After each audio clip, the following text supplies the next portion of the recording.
ljudi, polno je, vidim, da niti vsi nimajo sedeža, in se mi zdi, da tudi na ta način se Slovenija pridružuje nekemu intelektualnemu vrenju, ki ga gledamo po YouTubeu, različnim debatam, ki se dogajajo na tamkajšnjih univerzah ali pa še kje drugje, v zvezi z nekimi, bom rekel, za neko novo intelektualno srenjo. In prav gotovo Jordan Peterson sodi v neko skupino intelektualcev, akademikov, političnih komentatorjev, ki stoji zunaj obstoječega družboslovnega filozofskega konsenza, ki se je v medijih, pa tudi na katedrah na univerzah oblikoval po drugi svetovni vojni in pravzaprav skoraj zavzel ves ta prostor.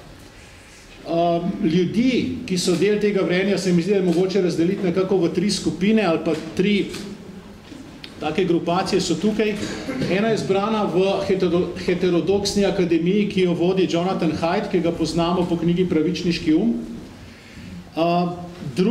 Druga skupina je intelektualni temni splet, tako imenovan. Sem prišteval tudi Petersona, so pa v tej skupini še Nicholas Nassim Taleb, Sam Harris, Eric Weinstein, Dave Rubin, Ben Shapiro in tako naprej. Ti gospodje niso samo zunaj inštitucij, so praviloma tudi zunaj medijev, postavili so si pravzaprav svojo infrastrukturo na spletu, zato se zadeva tudi imenuje intelektualni temni splet. Jaz ne vem, če je stvar najbolj PR-ovsko premišljena, ne? Ampak tretja skupina se imenuje pa temno razsvetljenstvo, ne? In odkrito postavlja pod vprašaj določene aksiome razsvetljenstva. In se mi zdi, da skupno vsem, seveda me bodo kolegi popravili, ker jaz sem na nek način vendarle inženir, računalnikar, ki poskuša razumeti, kaj se v družbi dogaja. Skupno vsem je, da razsvetljenstvo razumejo kot proces in ne razsvetljenost kot neko stanje. In Peterson v knjigi, ki jo bomo tukaj predstavili, opozorjen sem bil, da moram povedati, da se jo da tudi kupiti in da se jo da kupiti po boljši ceni kot sicer, torej s popustom. Peterson pravi, razsvetljenih ni, so samo taki, ki iščejo več razsvetlitve. In se mi zdi, da smo tukaj vsi v tej dvorani taki, ki iščemo več razsvetlitve. Našteta intelektualna opozicija odpira politično nekorektna vprašanja, ki rušijo dogme, na katerih stoji ta napredni intelektualni konsens, ki se mu pravzaprav tako leva kot tudi desna politika na nek način priklanjata. V mojem mnenju, če bi bistvo strnili v en stavek, potem bi bil to ta, da dognanja biologije, genetike, evolucijske psihologije potrjujejo tisto, kar smo nekoč imeli za samoumevno in kar je razsvetljenstvo, še bolj pa neki derivati razsvetljenstva potem postavili pod vprašaj, dekonstruirali zadevo in pogosto celo zanikali. Naprimer, da razlike med ljudmi, razlike med moškimi in ženskami, hierarhije, svetost življenja in smrti, vero v Boga in tako naprej. Z drugimi besedami bi lahko rekli, da se dogaja neka rehabilitacija konzervativne misli. Torej neke misli, ki verjame, da je nekaj dragocenega v tem, kakšne so bile stvari nekoč, kako smo jih počeli, kako smo se organizirali, v kaj smo verjeli, tudi če ne vemo, zakaj je bilo to tako in tudi, če se to zdi neumno. In ta rehabilitacija se ne dogaja skozi priseganje na neke svete tekste, se ne dogaja z argumentom, da je to pač naravno, se ne dogaja z argumentom, da tako pač je, ampak pravzaprav skozi izsledke tistih znanosti in z uporabo znanstvenih metod v bistvu pojasnjuje dvoje. Pojasnjuje, zakaj nekatere stvari so take, kot so, in svetuje previdnost pred stvarmi, ki jih ne poznamo. In pred stvarmi, ki so neznano, kot bi temu rekel Taleb, oziroma ki so kaos, kot bi rekel Peterson. In ta knjiga je, naslov te knjige je Protistrup pred kaosom. In Peterson pravi, nekaj, česar ne vidimo, nas veruje pred nečem, česar ne razumemo. In tisto, česar ne razumemo, je kaos, je neznano, in tisto, česar ne vidimo, je kultura. Pred nami je torej knjiga 12 pravil za življenje, govori o tem, kako se spopasti z neznanim, kako se spopasti s kaosom v osebnem življenju. Ampak vendarle, skozi ta pravila, ki se nanašajo na osebno življenje, razloži veliko tega, kar kot profesor predava na YouTube. Z nami so dr. Bernard Brščič, sociolog. Pardon.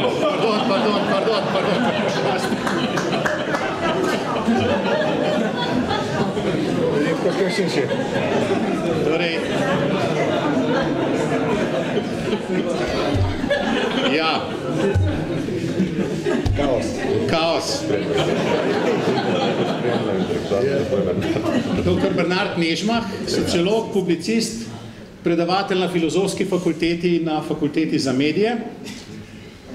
Dr. Aljoša Kravanja, prevajalec, filozof, član uredništva revije Razpotja in na skrajni levi Luka Lisjak Gabrielčič, zgodovinar, urednik Razpoti, kolumnist dnevnika Delo.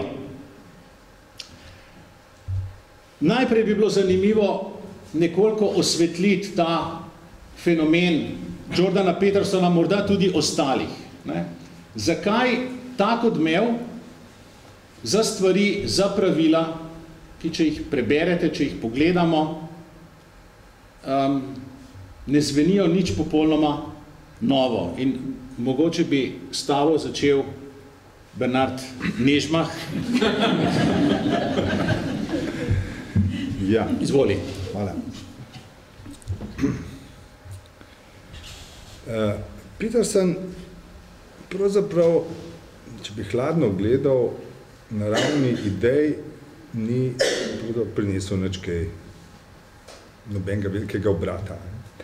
Naredil je pa nekaj, kar je pa pravzaprav vratolomno, to je pa, da je preprosto ideje, ki so veljale v družbi za konzervativne, nazadnjaške, jim je dal pravico do bivanja, eksistiranja in jih je argumentiral.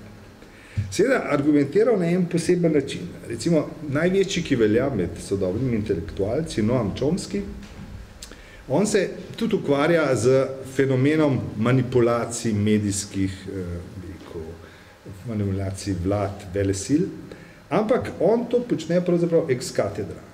Skratka, ne skozi dialog, on predava, skratka, razširi neko spoznanje, ki ga lahko pač sprejmaš ali ne.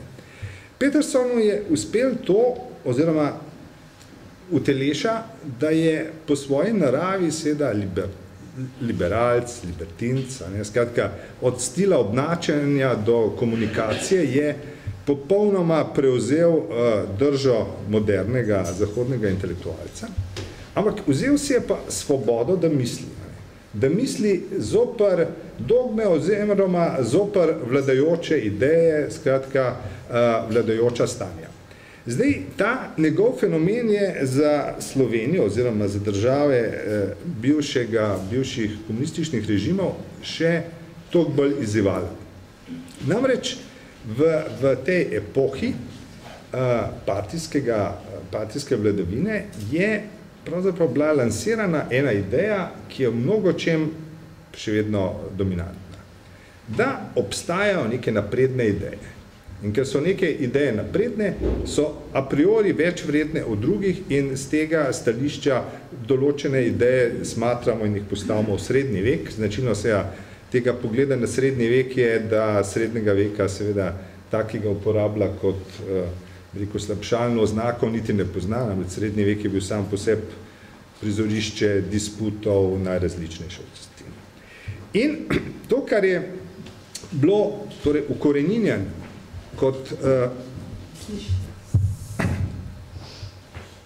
kot recimo nazadnjaško in preživelo, je Peterson začel obujati.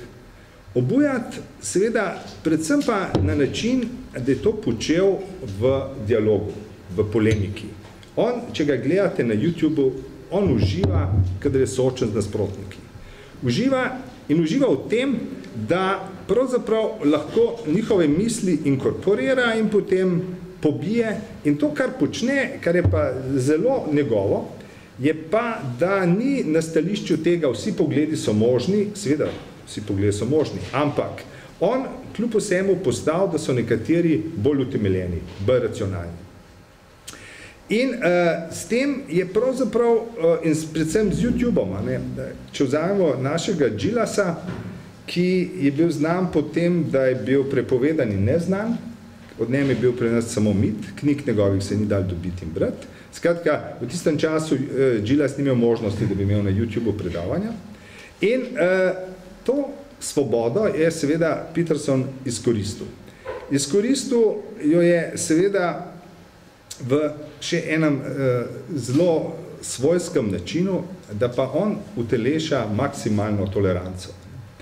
Eno njegovih znamenitih gostovanj na eni izmed univerz je tisto, ko se najprej pred predavanjem zbere precejšnje število recimo tega, rečemo, feministov, zagovornikov gejovstva in podobnih in z vzkliki protestira in hoče onemogočiti predavanje.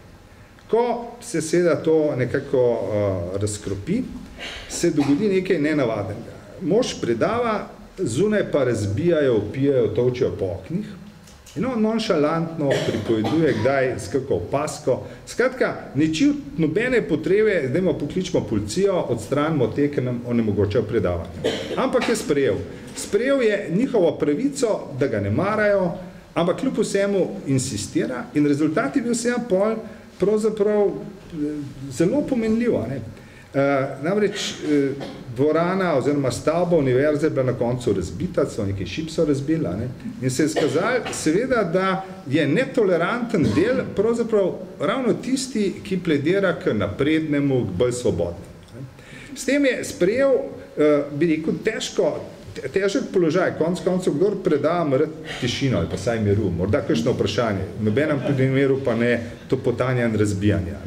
Ampak v tem smislu se je on izjemno prilagodil sodobnemu času. Sodobnemu času v tem, da lahko nastopa, bi rekel, tako rekoč, v brlogu sovražnikov in tudi vsi njegovi televizijski intervjuji so tega tipa. In kaj zdaj naredi? Recimo, značilnost televizije je, da onemogoča mišljenje. Mišljenje pa onemogoča z sistemom s formatom magazin oddaj, ker so kratka vprašanja in ker se želi, da bi bil odgovor še krajši od vprašanja. Kar je seveda nemogoče potem kakršnokoli misel razviti, sploh kadar se ne strinjamo s predpostavkami vprašanja. In on je seveda to nonšalantno se boril in vztrajal pri tem, da si vzame čas, da nekaj pojasni. Skratka, ni sprejel diktata spraševalcev, ampak je pravzaprav on to preprosto razširil kot polje javnega argumentiranja, javnega spopada. In v tem smislu je seveda izjemen, da se ravno seveda njegova knjiga v primerjavi z nastopi je malce drugačna. Nastopi je on žari, poln energije, medtem ko v knjigi je pač misel. Misel je počasnejša, misel ne zabava, pravzaprav misel ni močna, ni frenetična v tem smislu, ampak kljub vsemu tudi v knjigi počne zelo podobno. Teme, ki se nam zdijo na nek način, oziroma ki jih sodijo, postavljajo v na nek način smetišče zgodovine, kot je mal avtoritarnosti neka meja, on postavi in pokaže zgledi kot izjemno smiselne. Meni je recimo zelo ostal v spominu en zelo banalen dogodek, ki se marsikomu najbrž od nas dogodil, da ko je bil nekje z otroci, naleti na neke druge otroke, ki terorizirajo vse po vrsti. Starši pa ignorirajo, skratka svoboda otroka. In zdaj s tem imamo pravzaprav težave, ne bo odrasli šel prevzgajati malih otrok. In on na tem postal tudi eno resen problem, prav konc koncev, zakaj te meje? Te meje, ki naj bi otrok doživel, imajo tudi smisel v tem, da mu pomagajo v tem, da se zna soočati tudi z drugačnim svetom. Sej v življenju lahko te meje tudi predstavlja, pa jih drugače postavlja. Ampak je saj sposoben sobivanja z drugimi. Namreč bivanje z drugimi pomeni prepoznati tudi njihove razlike. Prepoznati tudi njihove razlike in jih sprejeti tudi v primerih, kadar se ne strinjamo z njimi in da v takih primerih ne uporabljamo teh strašilnih pridevnikov, sile, osi, zla in podobnega. Tako da to bi bil moj tak kratek pogled v Petersona. Hvala lepa in mislim, da je zadeva odlična istočnica v bistvu za naslednje vprašanje. Rekel si, je bil ex katedra, uporabil je splet. Mimogrede, kdo je Petersona videl vsaj 20 minut na spletu v dvorani? Kdo je že prebral knjigo? Ok, ne? Se pravi, jaz moram reči, da sem bil nekoliko, kako bi rekel, presenečen, ko sem primerjal podobno kot ti, ne? Gledaš tiste videe in potem v knjigi nekaj pričakuješ in je knjiga pravzaprav na prvi pogled o nečem drugem. In jaz bi v bistvu Luko vprašal, kako pomemben je za Petersona, za pravzaprav celotno to, recimo, novo intelektualno sceno ali za intelektualni temni splet ali za temno razsvetljenstvo in tako naprej. Internet kot tak, ne? In kje je razlika Peterson kot avtor knjige in Peterson, kot ga poznamo iz YouTube-a? Mogoče si tisto reči, v roko.